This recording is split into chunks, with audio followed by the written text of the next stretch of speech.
بسم الله والحمد لله والصلاة والسلام على رسول الله أما بعد. So this is the last session on Surah Al-Mulk, but of course by no means the last benefit or last thing to gain from this beautiful chapter. So we're on verse 23.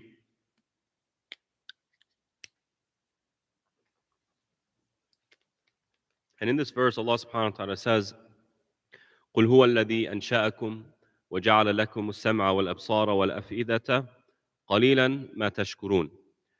Here Allah subhanahu wa ta'ala is saying, He is the one. Say, I make this a point, Ya Rasulullah, tell Quraysh, He is the one who created for you your, uh, your hearing and your vision and your af'idah. Af'idah can mean mind, it can also mean the heart. But here it means rationale. Now, when you tell Quraysh this, remember, Quraysh believed in Allah. They believed Allah, He's the creator. وَلَئِنْ سَأَلْتَهُمْ مَنْ خَلَقَ السَّمَاوَاتِ وَالْأَرْضِ الحمد لله رب العالمين. إليكم الله يسمعكم.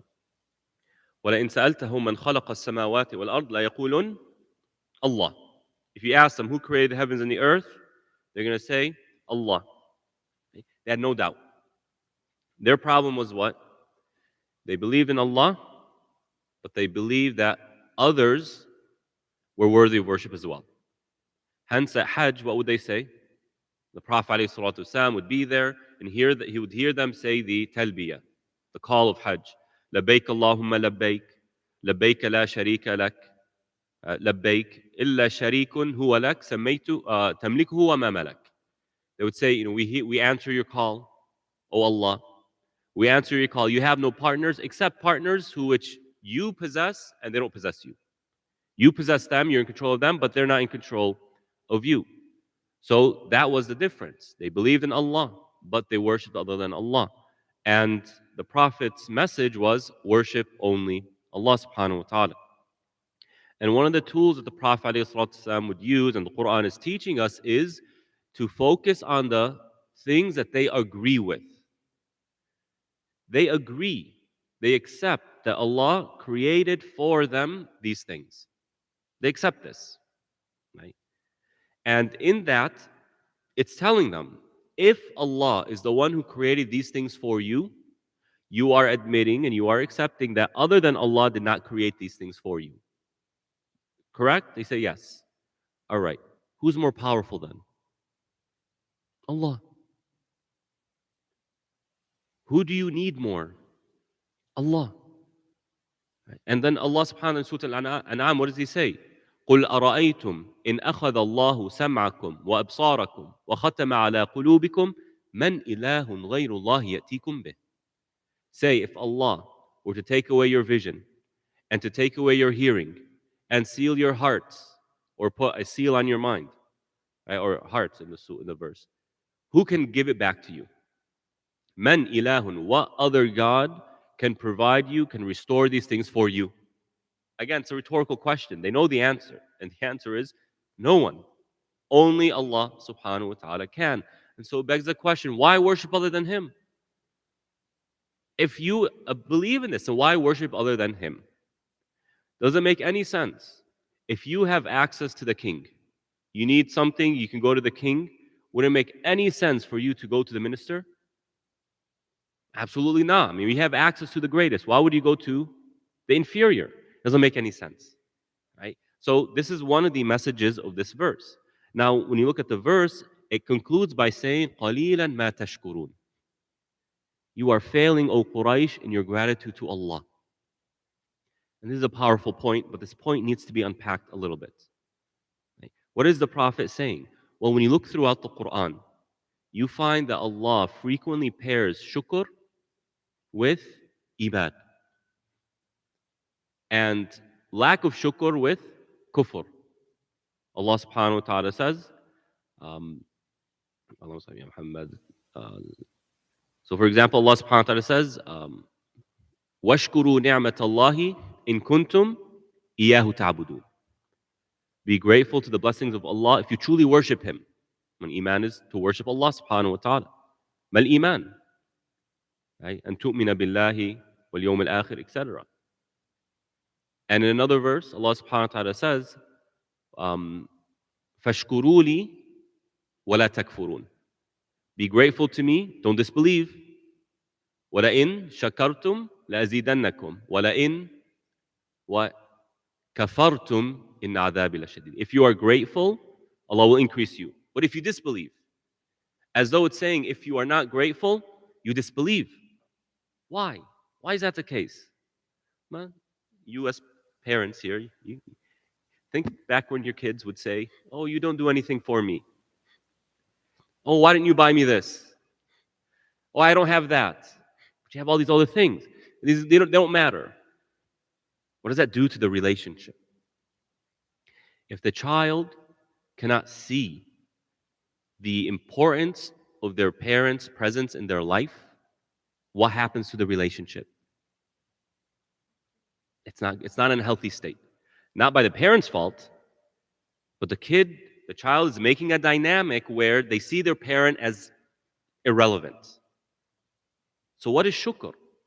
Shukr is the realization, first and foremost, before you're grateful for something, what do you need to acknowledge? That it's good for you, it's beneficial for you, it's important to you. Or else, what's there to be grateful for? You know how in our cultures, somebody presents them, mashallah, a big plate of food? Right? I was at so and so's place and they gave us something more. It's so easy for us to just say that they've done nothing. Why? Because of how much food we have. We don't see it as important anymore. And we lose this element of shukr. So, in order to be grateful for something, you need to realize its benefit, its blessing, that it is a blessing. And you also need to know where it's coming from. So, in our times today, what are we finding? قَلِيلًا مَا تَشْكُرُونَ. We have everything. Yet, everybody's living life as though they have nothing. And this isn't just a Western problem. This is a global problem. It's a global problem. Why have we lost this? Well, because we're in a mindset where it's always about the things I don't have. If I have a Toyota, I'm looking at the person who has a BMW. If I have a BMW, I'm looking at the person who has what's higher than a BMW? Let's say, no, they're the same. They're the same. What is it? Maybe a Rolls Royce. Maybe we're getting a little bit high, huh? A Rolls Royce, Bentley. And if they have a Bentley, they're thinking about two, a Bugatti. This is how human beings think. And in that mindset, they just don't realize what they have because they're so busy focusing on what they don't have.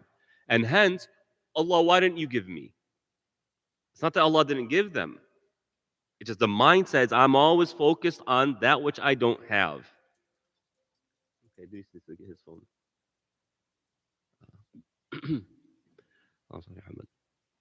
And so we lose the gratitude. قَلِيلًا مَا تَشْكُرُونَ. Quraysh, by worshiping other than Allah, after admitting that Allah is the one who gave you these things, you are denying, you are rejecting, you are neglecting your duty to be grateful. Now, to any decent adult who has an ounce of understanding of etiquettes, this is a very hard punch. Because it's a shame on us if we don't express gratitude when we're supposed to. Think about it. You go and help somebody with something, right? They're holding their bag, the bags break, and everything starts falling everywhere. You go and you start helping them pick it up. They just take their stuff and they leave. They don't even look at you. What's your opinion of that person? Wallahi, shame on them. Shame on them. I didn't do this for your thanks, but it's just basic human etiquette. If somebody does something nice for you, something good for you, something benefit, a favor, you say what? Thank you, at least. Acknowledge it. If you don't, man, that's shameful.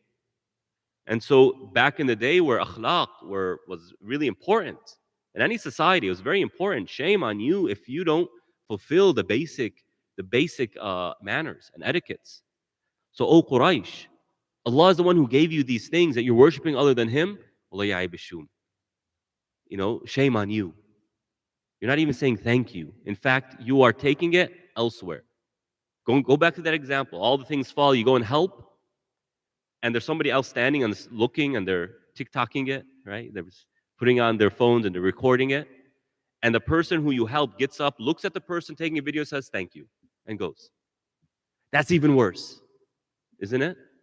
Thanking somebody for the favor you did for them. So thanking somebody else. That's just insanity, right? So this is exactly what Quraysh is doing. By worshiping other than Allah, they are essentially thanking them for the things Allah gave them. And that's just bad. Bad manners, bad etiquettes. So قَلِيلًا مَا تَشْكُرُونَ. Now in another verse in Surah Al-Nahl, Allah subhanahu wa ta'ala, what does He say? وَجَعَلَ لَكُمُ السَّمْعَ وَالْأَبْصَارَ وَالْأَفْئِدَةَ لَعَلَّكُمْ تَشْكُرُونَ. Very similar verses. But what's the difference?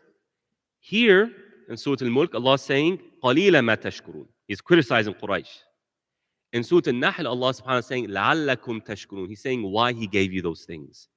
He gave you your sight, He gave you your vision, your hearing, He gave you your mind so that you learn about Allah. You get to know Allah. Well, that's not what the verse says. The verse says so that you're grateful to Allah. Why am I saying now so that you get to know Allah? Well, in Islam, the Quran, things like love and things like knowing somebody else is very meaningless until it has actual actions. Someone comes and says, I love you, and I love you, and I love you, but they don't do anything. When they see you, you don't feel any warmth. When you talk to them, they're just kind of, there, with their bodies, not with their minds. When you need them, they're not there for you. And they say, I love you, I love you. Is this love? No, you're just saying words. It's not real love. Love is action. And so when, people ask, or when I say Islam is all about loving Allah, that is the essence. That's the core of the relationship. They look at the Quran and say, where's this? It's not mentioned. Yeah, because Allah is not going to tell us love Allah, love Allah. No, He's going to tell us how to love Allah. He's going to tell us why to love Allah. He's going to tell us how to live by that love. Or else love is just a word. So when I say لَعَلَّكُمْ تَشْكُرُونَ, so that you are grateful to Allah, what that really means initially is so that you get to know Allah. It's when you know Allah, you're grateful for Him. You're grateful to Him. You wanna do salah. You want to fast. You want to give sadaqah. Because you love the one you're doing it for. That's the point. These things, these faculties Allah has given us, our senses, our bodies, our minds, is meant to be used in a certain way. It's a blessing. And if we use it that way, we get the fruits of what they were created for. But if we use it the opposite way, then it's doubled down on us. We miss the blessings and we end up harming ourselves. We end up harming ourselves. And you look at the world today, when a society loses the concept of Allah, they lose the concept of morality. They lose the concept of decency. They lose the concept of purpose in life. And then they start to use their bodies in ways it's not meant to be used. They start to do things to the body that's not meant to be done. They start to behave in certain ways it's degrading to the human being. قَلِيلًا مَا تَشْكُرُونَ. So notice societies that are polytheistic. They worship more than one God. Do you not notice there's a lack of sense of hygiene? They lack it. Look at Quraysh. Look at how they used to live. They would see a dead animal and say that's pure. And look at an animal that has been slaughtered the proper way and say that's bad. They just flipped the entire equation. Well, why? Because with the loss of understanding why I have these things, they cannot understand how to use it. And they end up using it in ways that is harmful to the person. So shukr is an integral part of Islam, very integral. So integral that it pairs it with iman and equates lack of shukr to disbelief. In fact, literally kufran, means what? To reject something, to not be grateful for it. Kafart al-ni'mah. You're not grateful for the blessing that you have. Solidarity was used before Islam. And it's as though it's telling us the relationship between us and Allah is founded on gratitude. And you cannot love Allah until you learn to appreciate what Allah has given you. You cannot see Allah in your life until you start to see His blessings in your life. But if you can do that, then you put yourself on a very healthy path.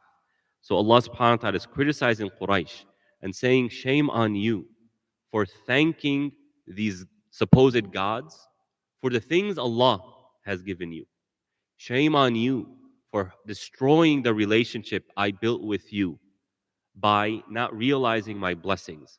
Shame on you for using your eyes and using your ears and using your minds in ways they're not meant to be used, right? In ways that are counterproductive, in ways that take away from the person's dignity. And then Allah subhanahu wa ta'ala says, قُلْ هُوَ الَّذِي ذَرَأَكُمْ فِي الْأَرْضِ وَإِلَيْهِ تُحْشَرُونَ. Say, tell them, He is the one who spread you on this earth, and to Him is your return. And we said Quraysh believe in Allah, but they worship other than Allah. So the Prophet came, called them to monotheism, only worship Allah. All these gods are fake, they're not real. The second major problem Quraysh had, theologically speaking, was they disbelieved in the afterlife. They disbelieved in life after death. And they would say things like, أَإِذَا مِتْنَا وَكُنَّا تُرَابًا ذَلِكَ رَجْعٌ بَعِيدٌ. Right? Well, after we die and we become, dirt, we decompose into the earth. That is impossible. Now, that's not going to happen. Right? And Allah subhanahu wa ta'ala, um, yeah, so they reject the after. وَضَرَبَ لَنَا مَثَلًا وَنَسِيَ خَلْقَهُ قَالَ مَنْ يُحْيِي الْعِظَامَ وَهِيَ رَمِيمٌ. Abu Jahl takes a pile of decomposed bones. He crushes them like this to where they become more like ash. He blows it in the face of the Prophet and says, who can revive this after it's become ash, after it's become dust? And Allah responds, قُلْ يُحْيِيهَا الَّذِي أَنْشَأَهَا أَوَّلَ مَرَّةٍ. The one who created the first time will recreate it. Problem solved. I mean, there's no mystery here. It's quite simple. So they disbelieved in the afterlife. And this is also a huge point. We spoke about this in the previous series, Live Islam. We spoke about the pillar of the belief in the afterlife. See, the belief in the afterlife, it's more than just a concept. It is so ingrained in the mind of the believer that it literally modifies their worldview, modifies it all. So much so that it literally informs everything in their life. Everything. To where the person becomes conscious over the smallest things. Why? Because I'm accountable. I'm accountable. And notice how this is connected to shukr.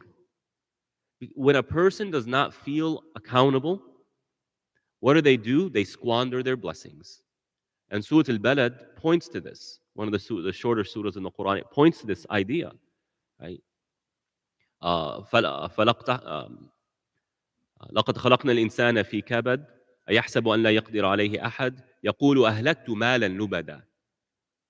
Human boast. They say, man, I have used so much money. I spent here and I spent there and I ate this and I did that. Right? And then Allah says, ألم نجعل أيحسب أن لم يره أحد.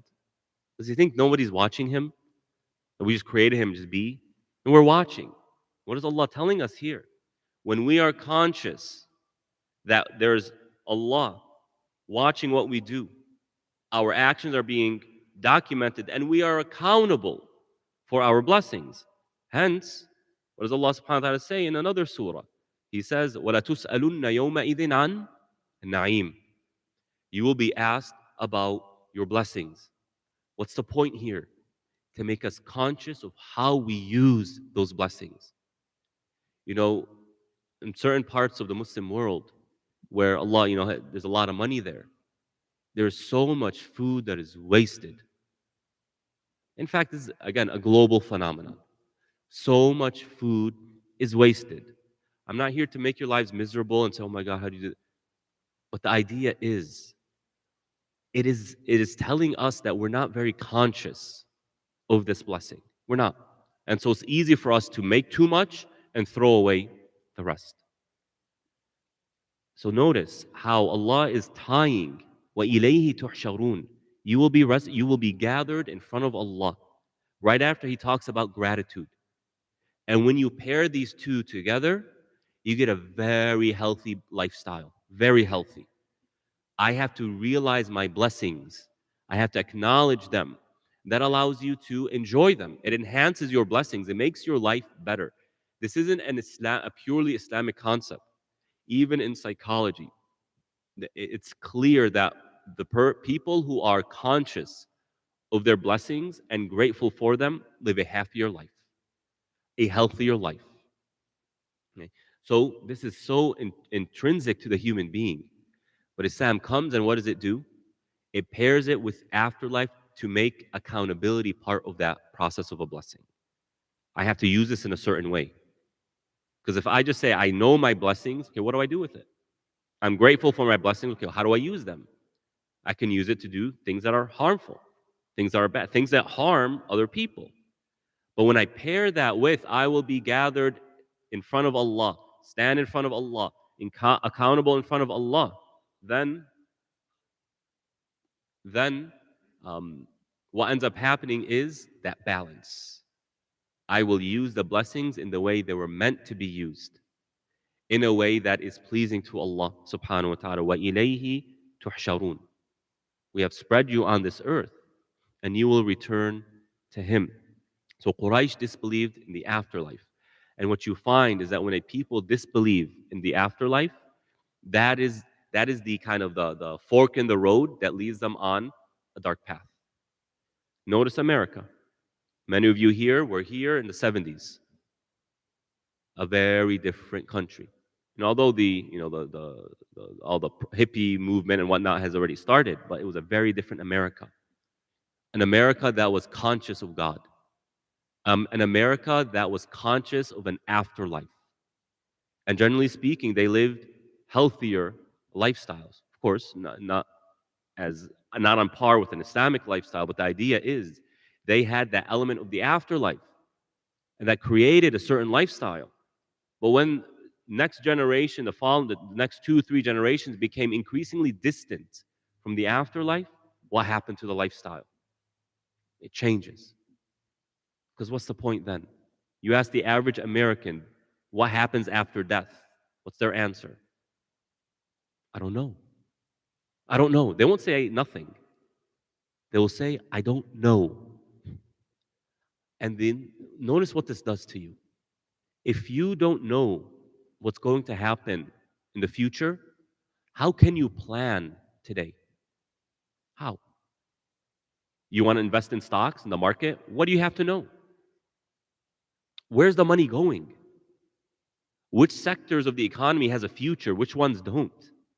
If you don't know that, you're just going to be making random guesses. So the future and knowing what happens in the future determines what we do today. If I believe I just die and I become dirt and nothing else, how can I live life today? If it just ends. وَإِلَيْهِ تُحْشَرُونَ. You will be gathered in front of Him. وَيَقُولُونَ مَتَى هَذَا الْوَعْدُ إِن كُنتُمْ صَادِقِينَ. They say, when is this? When is this promise of yours? Now, this promise can be either the punishment that the Quran cautions Quraysh with, or it could be the Day of Judgment. Now, if it's a Day of Judgment, right? Allah responds and says, قُلْ إِنَّمَا الْعِلْمُ عِنْدَ اللَّهِ. Say, knowledge is with Allah. I don't know. And many times in the Quran, they come and ask the Prophet, when is this hour of yours? And even Jibreel alayhi salam, towards the end of the life of the Prophet, when he summarized the religion for us, he asked the Prophet, when is the hour? And the Prophet's response is every single time the same. I don't know. And the question is, why doesn't he know? Why not? He's a prophet in the end, alayhi salatu wasalam. Why doesn't he know? Well, the Quran is very adamant on ignoring information that doesn't matter. Go to Surah Al-Kahf, right? They ask you, how many? How many people were in the cave? How many? Right? And what was the color of the dog? What breed of dog was it? Or, the story of Yusuf alayhi salam. Did he end up marrying that lady? The story of Sulaiman and the Queen of Sheba. Did they end up getting married? Quran doesn't answer any of that. Why not? Because it doesn't matter. It's irrelevant. That's not the point. And in the Arabic language, there's a saying, "Ala kullu atin qarib." Anything that's approaching, is coming, is near. It doesn't matter how far it is. It doesn't matter when exactly it is. If it's coming, then it's near. It's bound to happen. And so it's completely irrelevant to know what year the day of judgment is going to start. Let's just say the day of judgment is the year 3025. What does that matter? How is that going to improve your life? How is that going to change your life? Not at all. Well, that's way in the distance. But the Prophet comes and says, when he was asked, when is the hour? The Prophet said, what have you prepared for it? What have you done to prepare for it? And another time he was asked by a Bedouin, when is the hour? He said, basically in the meaning of the hadith, when you die, your hour will have begun.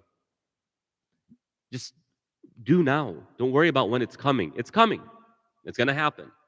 You just be worried, not when it's coming, about when exactly it's coming. You be worried about what do I need to do to prepare for it. Right? And so there's a lot of times we just waste our life, waste our time taking in information, asking about information that's really irrelevant. What difference does it make? Does it really mean anything to me? Is it going to improve my ability to worship Allah? Is it going to improve my manners? Is it going to make my relationships healthier? Is it going to make me a stronger person? What benefit is there? And if there is no benefit, then why even bother? Why? You know those when you go to stores and you're waiting in the line and they have those magazines all about the gossip?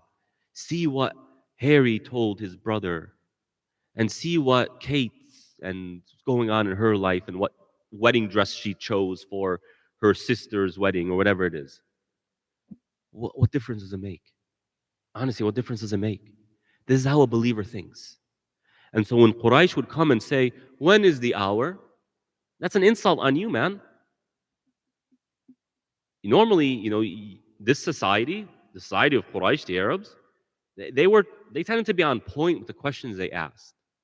Even back then, people were more on point, but they're wasting time, right? They're wasting time asking questions that are irrelevant. قُلْ إِنَّمَا عِلْمُهَا عِنْدَ اللَّهِ وَإِنَّمَا أَنَا نَذِيرٌ مُبِينٌ. The knowledge of the hour is with Allah subhanahu wa ta'ala. And what? I am just a warner. So what is the Prophet doing here? He's making it clear to Quraysh his role. I'm not in control here. I'm not the one who causes the hour to come.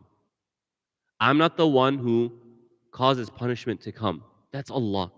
I have a role, and that role is submissive to Allah. I do what Allah subhanahu wa ta'ala says. Can someone please find Abu Usama?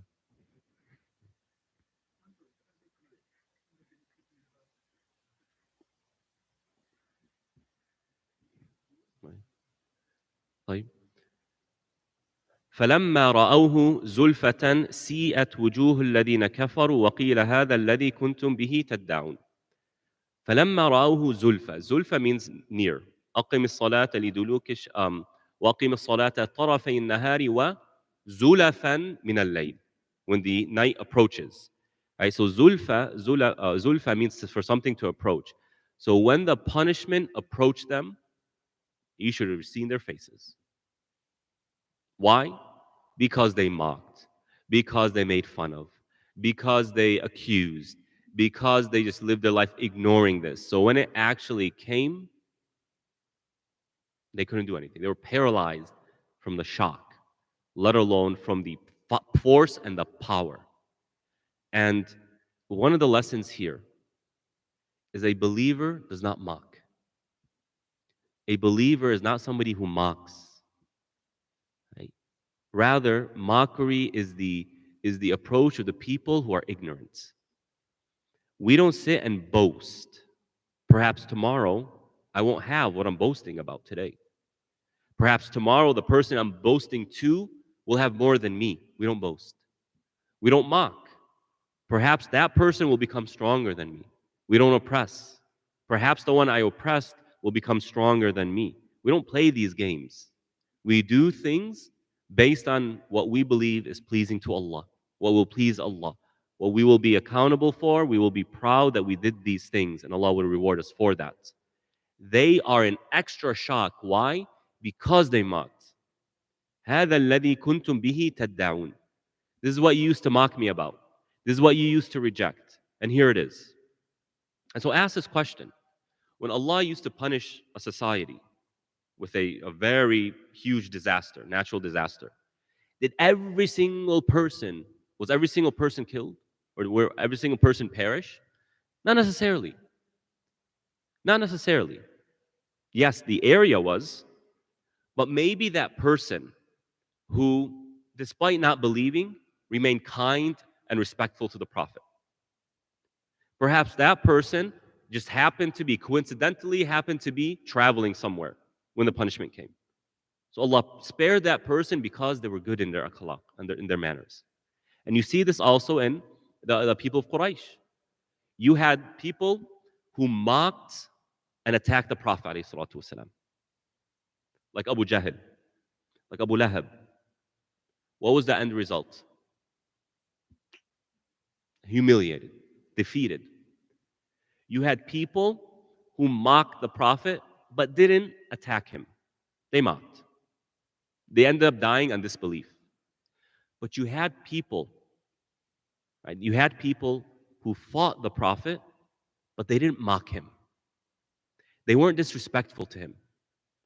Like Abu Sufyan, and I believe Khalid ibn Walid, and Ikrimah, and Amr ibn al-As. They saw themselves as above mockery and these types of things. We're at war? Yes, we're at war. Something personal. But respect will remain. What happened to them? They believed. So be careful of mockery. Perhaps the person, the thing you are mocking, ends up coming back at you. So when the punishment came to them, right, their faces were just paralyzed in the shock. وَقِيلَ هَذَا الَّذِي كُنْتُمْ بِهِ تَدَّعُونَ قُلْ أَرَأَيْتُمْ إِنْ أَهْلَكَنِيَ اللَّهُ وَمَنْ مَعِيَ أَوْ رَحِمَنَا. Say, if Allah were to punish me or to cause me to perish, and the people with me, the believers with me, we just all perish, we're done. We're done. We're doomed. You attack us, you get rid of us. Or maybe Allah has mercy on us. What does that mean in terms of you? They would come and they'll say, we're going to come and we're going to finish you off. We're going to destroy you. We're going to defeat you. You're going to see what's going to happen in the end. Allah comes and says, okay, let's say that ends up happening. How does that change your status in front of Allah? فَمَنْ يُجِيرُ الْكَافِرِينَ مِنْ عَذَابٍ أَلِيمٍ. Will that save you from Allah? It's not about us. It's not about me. It's about Allah. It's about your relationship with Allah. And again, this is huge in terms of influencing people. If people think you are talking because you want to get something out of them, what happens to the relationship? There's no trust. Hence, when you see commercials, right, anybody who has a little bit of rationale will never trust a commercial. Why? Because they just want you to buy their product. They don't care about if you benefit from it or not. They don't care how it harms you. Look at all the chemicals and the nonsense they put in food and how damaging it is to people. They could care less. They just want to make money. And so when that clicks in the mind of a person, I can't trust this person. I can't trust a commercial. You're in it for yourselves, right? But when you find somebody who's constantly saying, and it's clear, what I am doing is for your sake. I'm just trying to help you. What comes out of this is for you. You benefit from this. This is when relationships are built. Hence, every single prophet was commanded to tell their people what? قُلْ لَا أَسْأَلُكُمْ عَلَيْهِ أَجْرًا. I don't ask any reward from you. I get nothing out of it. And how did the Prophet, what was the Prophet's financial situation when he passed away? He had dimes. That's what he had, literally dimes. That's it. And so nobody can come and say this man was trying to create a kingdom. This man was trying to become rich. Just like the Game of Thrones. He was part of a Game of Thrones. Absolutely not. His homes were as basic and as simple as a home can possibly get, literally. You cannot get more basic than his homes. His message was so clear that this is in it, this is for you. He didn't even delegate somebody to run the affairs after him, so that nobody can say this man created a kingdom that really started after him. Right? So Quraysh, if we go, we perish as a result of the message. What does that do for you and Allah? Well, who's going to spare you from Allah? It's not about us. It's about you and your situation in front of Allah subhanahu wa ta'ala. And then Allah subhanahu wa ta'ala says, قُلْ هُوَ الرَّحْمَنُ. And notice how much Rahman is mentioned in the surah. And it goes back to what I began with when we first started the surah. And that is, it seems like one of the tone of the surah is very, Allah is upset with Quraysh. Why is He upset?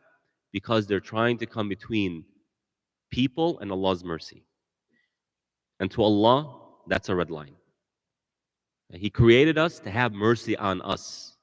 Literally is what Allah subhanahu wa ta'ala says. إِلَّا مَنْ رَحِمَ رَبُّكَ وَلِذَلِكَ خَلَقَهُم. He created you to have mercy on you, which is Allah's expression of love for us. And so anybody who comes between us and Allah's mercy, or between Allah's mercy and us, then they are trying to infringe on the very purpose in which He created us for. That doesn't sit well with Allah subhanahu wa ta'ala. قُلْ هُوَ الرَّحْمَنُ. Say He is Ar-Rahman, the benevolent. آمَنَّا بِهِ وَعَلَيْهِ تَوَكَّلْنَا. We believe in Him, we put our trust in Him. Now, let's be very clear here. What you find a lot in our times today is the people who have this very unthorough understanding of tawakkul on Allah.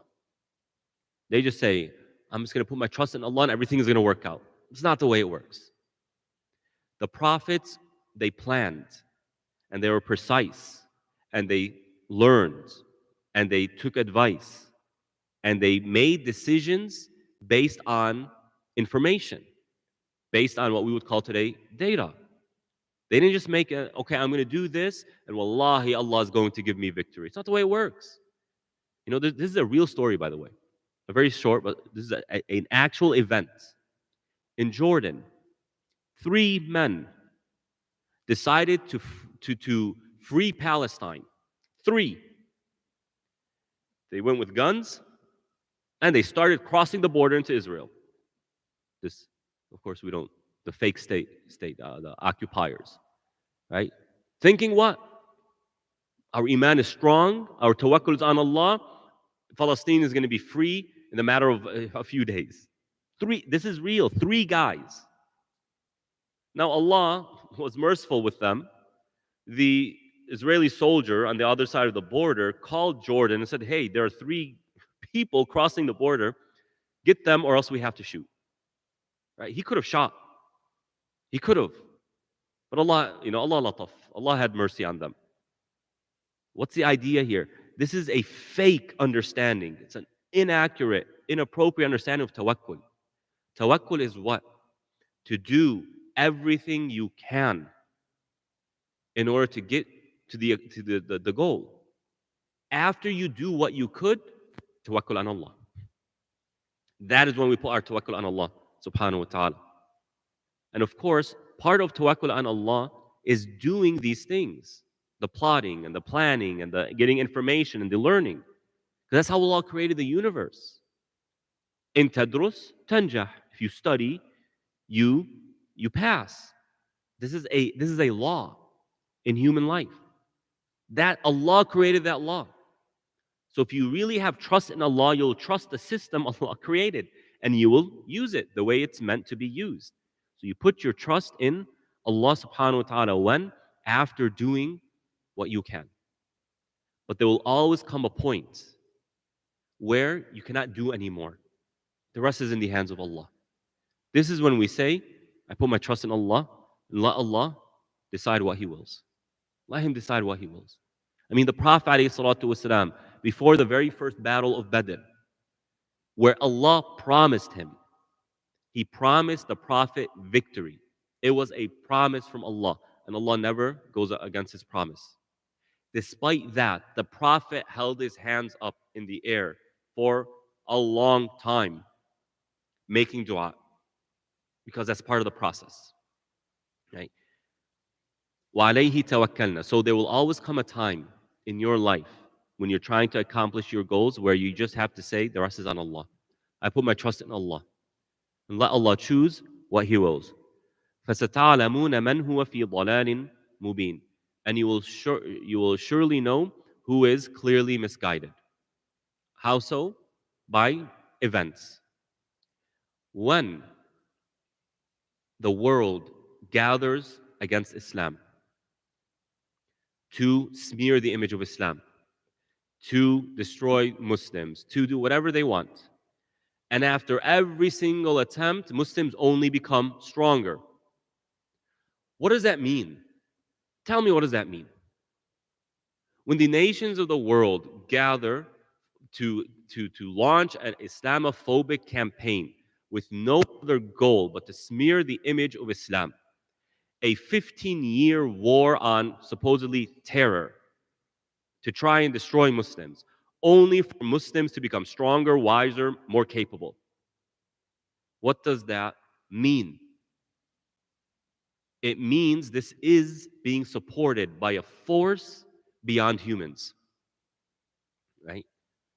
Hence the Prophet ﷺ, as time went on, it only made him stronger. As time went on, his companions only became stronger, more in number. Of course, numbers is irrelevant to the Muslim project, but the idea is victory after victory after victory after victory until today, over 1400 years later, Islam is still rising. Right? What does that mean? Hence, when a priest went to Ibn Qayyim rahmatullah to debate him, and he said, Muhammad والسلام, is a false prophet, he's not real. He said, if you believe that Muhammad is not a prophet, والسلام, you must deny God. He's like, what do you mean? How so? He said, this man came with the religion, started off as one person, and with time and after, it ends up spreading the globe. And he and his followers continue to see victory even against your religion. How can that be other than Allah's God is on his side? Or else there's no God. And we Muslims are just somehow very clever in politics and military strategies. You see the point here he's making? Right? فَسَتَعْلَمُونَ مَنْ هُوَ فِي ضَلَالٍ مُبِينٍ. You will see. And you look at all the battles that happen, it's like, there's something beyond human rationale at play here. There's more forces. And then finally, Allah subhanahu wa ta'ala says, قُلْ أَرَأَيْتُمْ إِنْ أَصْبَحَ مَاؤُكُمْ غَوْرًا فَمَنْ يَأْتِيكُمْ بِمَاءٍ مَعِينٍ. غَوْر means to be underwater, dried out. What will you do if water dries out? Who can bring you water?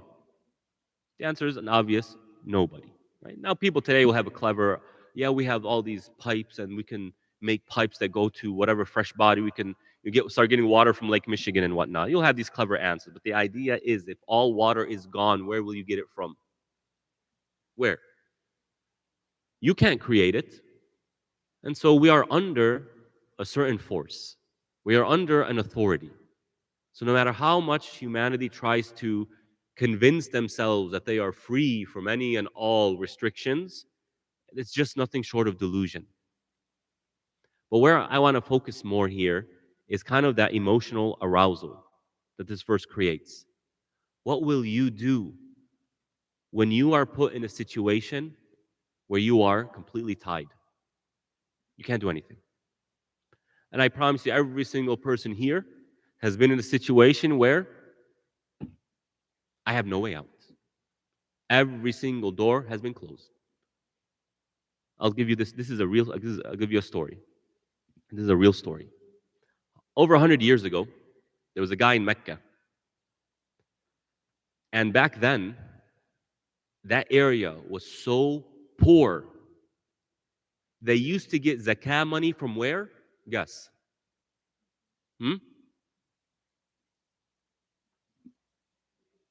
Zakah money. Saudi Arabia, back in the early 1900s, was so poor, they would get zakah money from where? From Somalia. Can you believe that? Right? So this guy says, he's telling the story. He says, there were we were in a year of famine.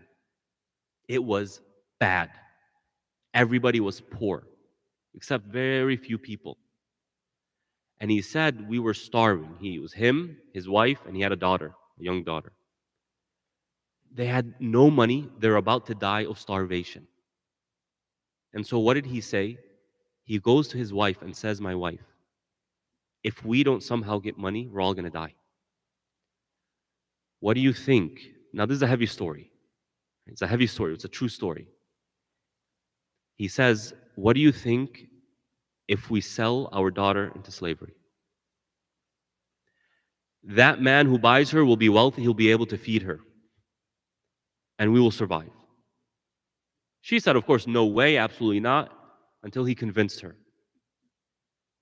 Takes his daughter, dresses her up, right? Goes to the market. This is back when there was still slavery.